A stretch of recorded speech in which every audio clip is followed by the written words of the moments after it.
Hello, I'm Darks, and welcome back to my Raid Shadow Legends free-to-play series. As you can see, we've now got the Gnishak Verminlord fusion open. Slight correction from last time, I won't be able to utilise any of the fragments that I've got ready or any of the characters making up the Razin fusion because there is no champion chase this time. We've only got the Summon Rush.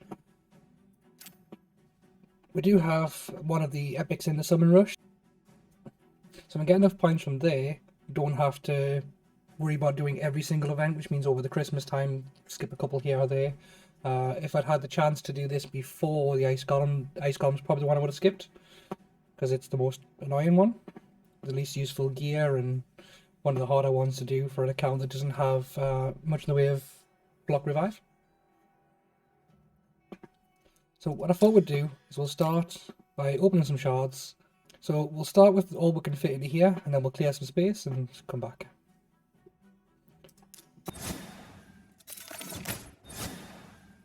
Okay, showing you silver watches.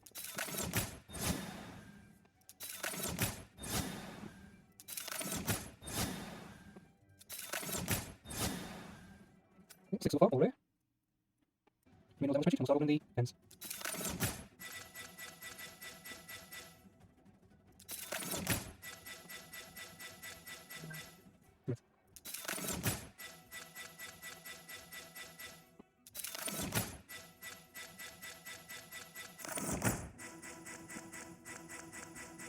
She might be the first silver on this account.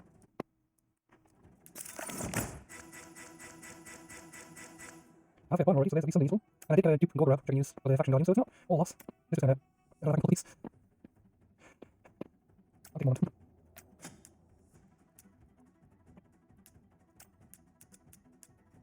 I already have her. So she useless. What's the point so far? I did the calculations before I started pulling, and if I pull all of the shards I've got sitting there, I'll still need to pull 800 of the mystery shards. Let's do it. Let's pull them. The Rat King looks like he's going to be useful. Clan boss and stuff like that, so let's do it.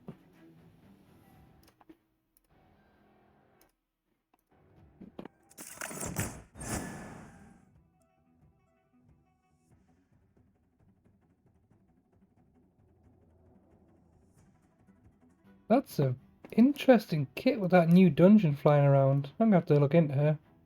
She might be useful.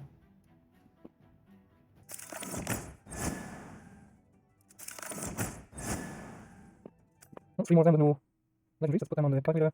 So on this account so far, we've opened a total of 21 sacred shards.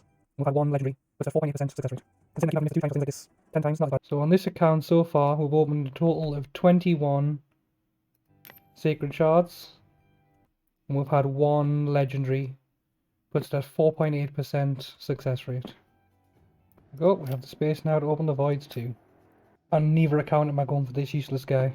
Even if I had the shards, or if I could be bothered to buy, I wouldn't buy for this guy for sure. Let's do this.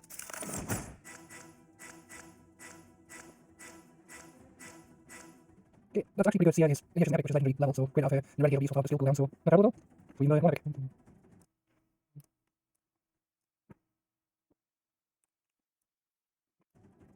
Probably keep the power for the faction crypt as well, so that. Oh, not far off now, so like I said, probably 100 pull. Okay, that's actually pretty good. Sia is, yeah, she's an epic, which is legendary level, so great to have her. And the Renegade will be useful for the skill cooldown, so not terrible at all. Oh, we're not far off now, so like I said, about 800 to pull to get her. I'll probably start doing the referral stuff tomorrow. If I get to one of the epics, if I get to one of the voids, I can always pull that for a little bit of a head start. If not, I'll just have to, when the champion training opens up, I'll just summon train, summon train, summon train. I'll only use what energy I need to finish the ice golem, and then I'll keep the rest for that opening up. And I think this is the first XP barrel this account's had, so there's that going for it. So I think what we're going to do for the rest of this video is building up the Ronda ready for for the clan boss. Because there is an artifact enhancement open, and she's ready to rock and roll. The masteries are coming up. We'll finish them off soon. So let's just double check. I don't think I want accuracy for her. I'm not going to place any of this, and it's not resistible anyway, so even if I wanted to, wouldn't matter. This is what I want her for. And I will probably switch her in for the blessing count because I think she's going to be quite good card to have in there. So okay, just double checked it, and Ultra Nightmare Clan Boss runs at 190, so I need to get above 190 for the jump up to Ultra Nightmare. If I can get above 170, I can jump to Nightmare. Can I get into 6-star speed boots? Ooh, that'd be a nice set if I can get these. Bit of waste on the attack. Even though these have gone so poorly on the rolls, a 6-star speed boots and savage set is probably going to end up being used. Do you have the one crit as well? Also speed, yeah. Even though these have gone so poorly on the rolls, for 6-star speed boots in a savage set, they're probably going to end up being used. I do have the one crit rate as well. I've also got speed here. These might roll better. Oh no, resistance is better than the fast after that. That's kind of why I need that 30 crit. I'll probably have to put crit rate gloves on her, because the count doesn't have that much. Oh no. I mean, resistance is better than the flat stats, but it'll depend whether I need that 30 in crit rate. I'll probably have to put crit rate gloves on her. The only 6-star ones I've got are the regeneration set. Probably not be the best thing for her. So I'm going to be using them mostly in places where I've got leech. May have to build this team using some online tools. Might be a bit quicker. I was going to use the HH Gaming Artifact Enhancer, but most of the gear on this count isn't built, so I couldn't do it. I should have get around to building, rolling some of the gear really, and using those kind of tools to make this faster in the future.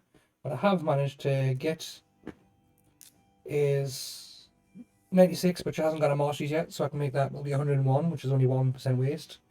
I'll be able to increase the crit damage once I get her ascended, and the last bit of speed I'll be able to get from glyphs or from a banner, depending on what I find. Hoping for an attack banner with a bit of speed. So I think she can definitely be ready for Ultra Nightmare with this kit.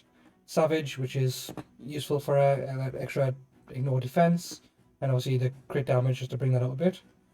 We're going to go ahead and equip these. See if I've got the potions to ascend her.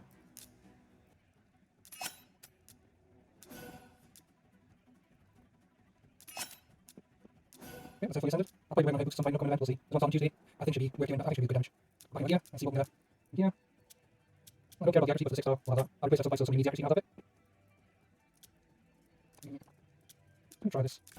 Okay, that's her fully ascended. I'll probably be working on her books at some point in an upcoming event, we'll see. There's one starting on Tuesday. I think she'll be worth doing. I think she could be good damage. Should probably try and get her some survivability for the clan boss.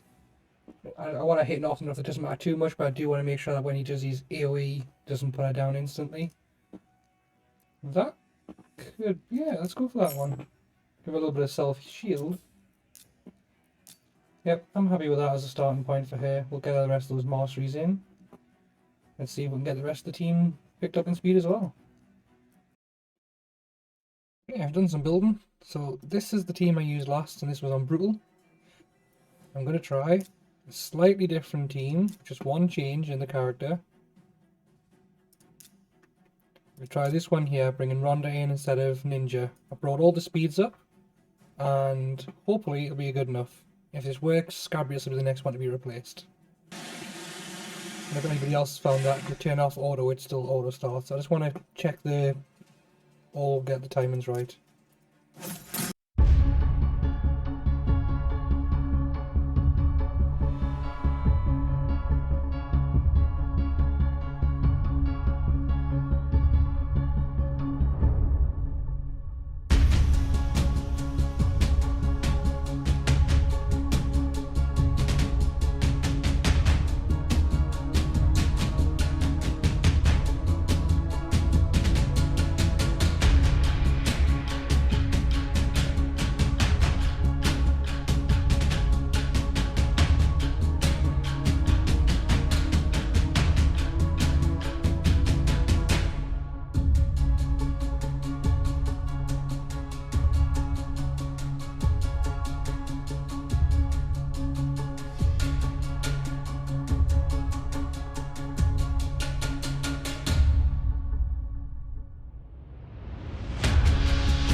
Just needs a rejiggle. He can't be the one taking the stone.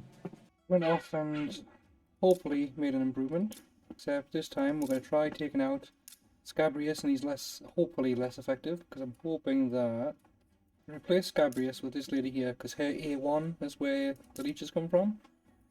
And I'm going to go in and disable our other two skills, because I don't care about block buffs on the clan boss.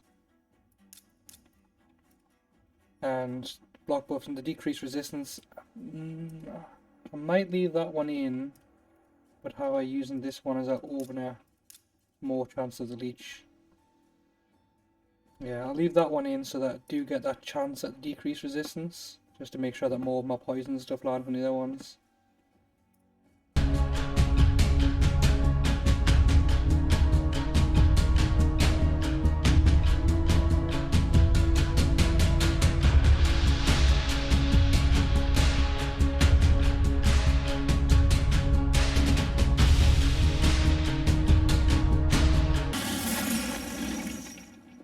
Stun went to him still. I need to change him. A slight tweak to Skull Crusher, so hopefully he's going to be in a better position now. And I've brought the speed up on the Ronda.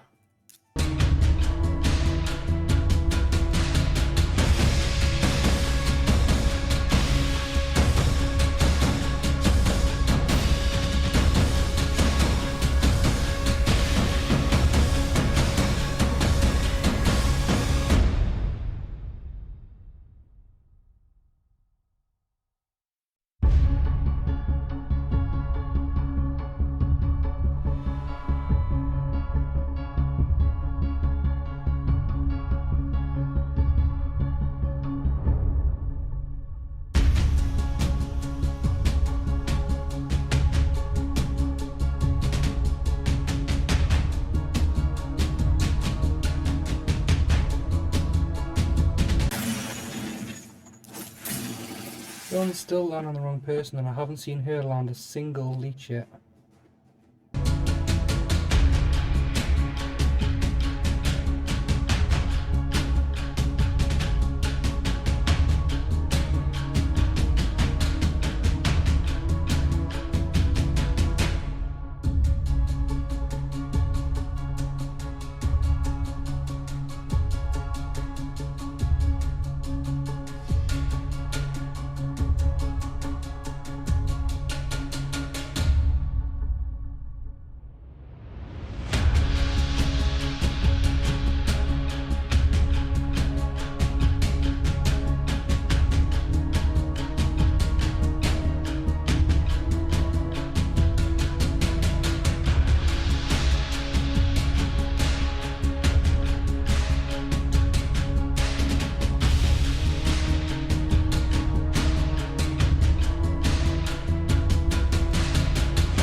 If I can't get this team to work by the next artifact enhancement, I might have to try and build up Helicaf instead and go for the just stay alive and let Geo do his work. I mean, he's already starting there. And just keep everybody alive long enough for those that passive to trick in. That could be the key. So try and roll some gear up during the next artifact enhancement event so that I can use the optimizer and try and build a better team. I don't want to waste any more silver in this one because, as you can see, done. Okay, I'm going to put Ice Golem on to run overnight, and I'll try and get Rhonda's masteries finished off as well. We'll have another crack at that clan boss. But I think it's going to need some more work. I might have to swap down some boots or something and just bring the speeds down and try Nightmare. I should have went up in stages really, but I got overeager when I saw how I could get the speeds. I'll wrap it up here for now. When I do the next video, I'll pop the shards on my main as well, just to see what comes out there. Thank you all for watching, and I'll see you all next time for some more Raid Shadow Legends.